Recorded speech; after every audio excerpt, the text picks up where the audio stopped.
যার উপর আম্মা খুশি, যার উপর আব্বা খুশি, ওই সন্তানের উপর স্বয়ং আল্লাহ তাআলা রাজি খুশি হয়ে যায়। মায়ের দোয়া যেই সন্তান একটু পেয়েছে, সেই যেন এই বিশ্বটাকে জয় করেছে। মায়ের দোয়া যেই সন্তান একটু পেয়েছে, সেই যেন এই বিশ্বটাকে জয় করেছে। মা বাবা রাজি তো খোদা মিলেছে, মা বাবা রাজি তো খোদা মিলেছে, সেই যেন এই বিশ্বটাকে জয় করেছে, সেই যেন এই বিশ্বটাকে জয় করেছে। আব্বুজিরা রে আমার, তাহলে আমরা বুঝলাম আল্লাহর হাবিব সাল্লাল্লাহু আলাইহি ওয়াসাল্লাম বলেছেন, সাহাবীদের নিয়ে বসে বললেন, হতভাগা আসে, হতভাগা আসে। সাহাবায়ে কিরাম বললেন, নবী গো, হতভাগা কে?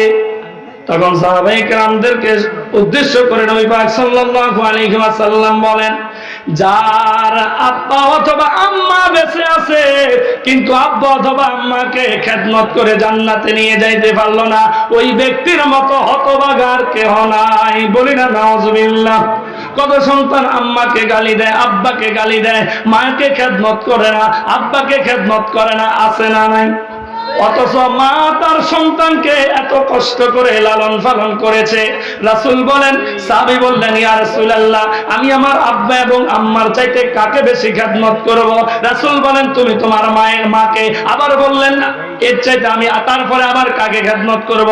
সুম্মা কলা সুম্মা উম্মুকা, তুমি তোমার মায়ের খেদমত করবা। তিনবার আল্লাহর হাবিব মায়ের কথা বলেছে। কারণ তিনবার বলার কারণ হলো, মা সন্তানকে 10 মাস 10 দিন যেইভাবে গর্ভধারণ করে লালন পালন করে, একজন পুরুষ কোনোদিন এই কাজ করা সম্ভব না। ঠিক কিনা? এই কারণে মা বাবার খেদমত আমাদের প্রয়োজন আছে না নাই বাবা? আমাদের আব্বা আম্মার খেদমত করা। এবং রাসূল পাক সাল্লাল্লাহু আলাইহি সাল্লামের কাছে এক সাহাবী এসে বললেন, বনি সালামা গোত্রের এক ব্যক্তি এসে বললেন, ইয়া রাসূলুল্লাহ, নবী গো, আমার আব্বা আমার মা দুনিয়া থেকে বিদায় নিয়ে চলে গেছে, আমি কোন আমলটা করব? তখন বলেছে, তুমি তোমার মায়ের জন্য দোয়া করো। অখবির লাহুমা দানাআতুল মিনার রাহমাহ ওয়া কুর রাব্বিরহামহুমা কামা রাব্বায়ানি সগীরা। সাহাবীরে, তুমি যদি তোমার মায়ের জন্য দোয়া করো, তাহলে তোমার মায়ের কবরে